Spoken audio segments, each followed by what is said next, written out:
It's amazing to be able to share with like-minded people.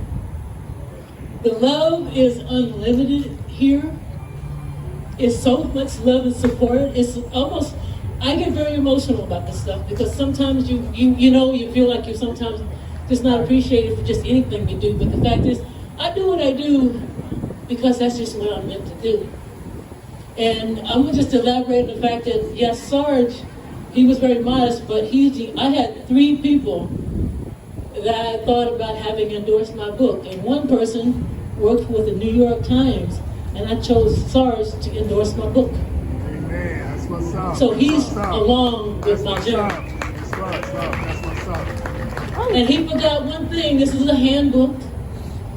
It's going to teach you experience that I've learned so to be as good as you can on and off twos.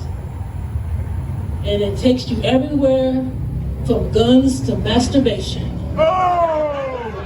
Oh! What are you doing? Oh!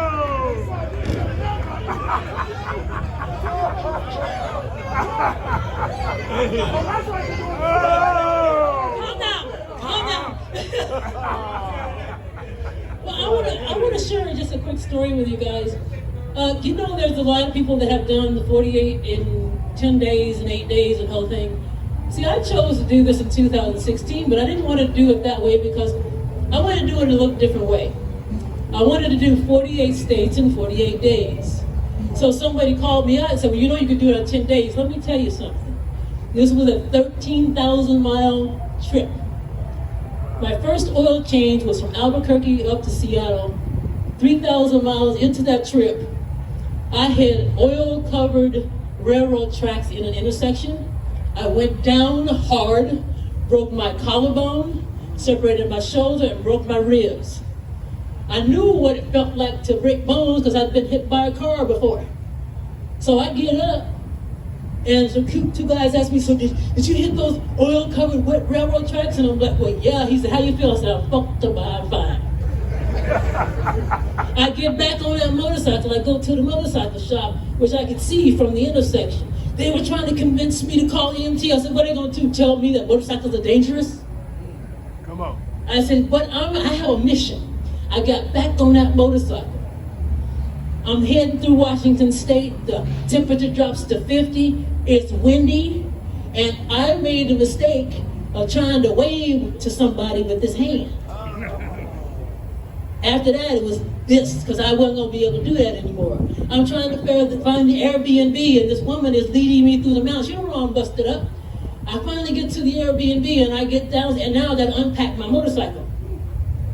I unpack my motorcycle. I put my stuff downstairs in the bedroom. The woman comes home and says, Momma D, how you doing? I said, do you have any ice? So I put a big bag of ice on my arm, my shoulder, this area, wake up, it's just ice. It's just water. So I proceed to Montana. I'm not taking any painkillers, no nothing. I get there, I said, I'm just gonna have to be funky because I ain't taking my clothes off. So I basically, when I did take them off, now everything, I had just gotten new snaps put on my chaps. And I'm like, just cussing, trying to get them off. And then I have to take everything off just like this. Now, I did not see a doctor until I got to Iowa. I met these guys on the Alaska Highway in 2014. And I called them and I said, I want to get x-rays. I knew I was busted up, but I wanted to see it. So now I go all the way through Montana, and I go all the way across, well, Idaho first, Montana, North Dakota, South Dakota, Nebraska, Kansas, Missouri, and then to Iowa. And then I go to the chiropractor, and she takes the x-ray, and she said, girl, you badass. I said, no, I just want to know how much it cost. She said, and then the thing is, the guy had already set me up with an orthopedist or whatever, and he said, there's no way she's hurt that bad if she got all the way here. He said, you don't know who you're dealing with. So she cut a disc for me, and of course she gave it to me for free. Cut a disc. I took it to the orthopedic surgeon, because he's still looking at me all unconcerned when I walk in. And then he sees the disc, he said, oh my God, are you kidding me? He said, I told you. So guess what? I finished that entire ride 48 states in 48 days with a broken collarbone, separated shoulder, broken ribs, and the reason why I did not stop is because pain is temporary and failure is forever. Come on, come on, come on. Because if I would have done that and then questioned myself when I didn't do that, you can't ever get rid of that. Like when I work with fighters, before they step in that cage of that ring, I said, if you gave it all out here, you have nothing to feel sorry for when you get in there. But if you half-ass it out here and you get in there and you don't win, then that's on you. And you will never get that out of your body for the rest of your life. So no matter what you do the best you can, but you don't want to go to your grave with regrets. Every moment is a blessing. Every breath is a blessing. I'm out there trying to do my thing the best I can. I rode across that ice, but I asked first. I got up that morning, I knew, because I had already started in it that night. It was 29 degrees at night. And I knew the forecast, and I knew that I wanted to ask. I said, you let me know what I need to do. So all of a sudden, I started getting myself ready. I get on that bike, I gave myself a plan B. I said, you know what, if I need to, if that road is too bad, if I feel like I can't do it, I'll turn around and get my room. I'll do that. But I got out there and I felt that little shimmy. I said, okay, I know what I'm dealing with. So the thing is, I took off. I had never seen that many overturned tractor trailers on I-10 in my entire life. There was FedEx trucks, there was all these things. And I didn't realize what my ice looked like on that motorcycle until I pulled up to the gas station. They were like, and this guy just tipped in front of me like, you're really brave. I'm like, no, I'm not. I'm just trying to get to where I get to go. I'm not trying to impress anybody. And then I came around, and then I saw the ice. There was 2 inches of ice on my motorcycle. That new pin lock on my visor don't work for shit. There was ice underneath my visor. I have this little scraper on my glove. I'm like this, scraping off the ice on my visor. So I stopped, and now also I got a new rain gear. It's chipped. The reflective tape is chipped from the ice hitting me. So I just knew the whole thing is when you're riding on something, because that wasn't the first time I've ridden on ice.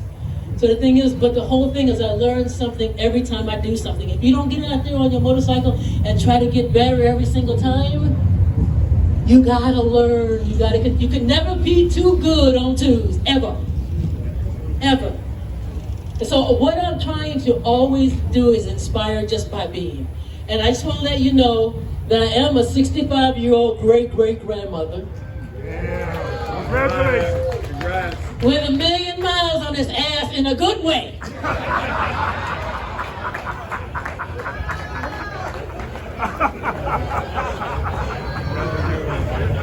love it, I love it, I love it.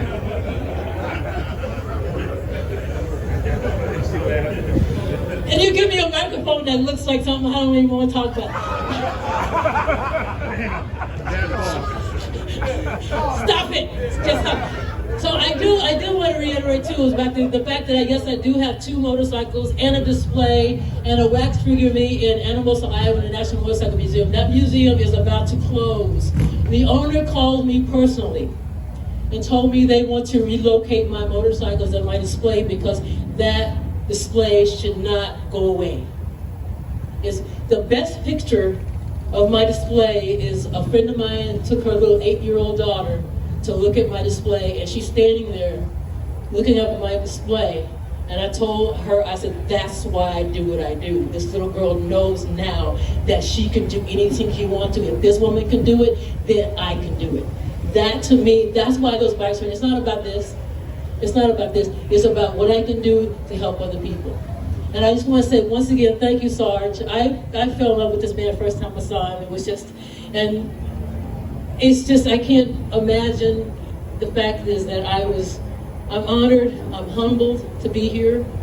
I think you guys are absolutely amazing. The love, I'm not going back home for a little bit, but I'm going to be buzzing all the way back to Vegas. And I live in Vegas, baby. Look out. They don't even know. Mom's about to take over Vegas. Just saying. Just saying. But once again, I just want to say thank you. I am so humble. I'm trying not to cry. But thank you guys. God bless you. And keep smiling, baby.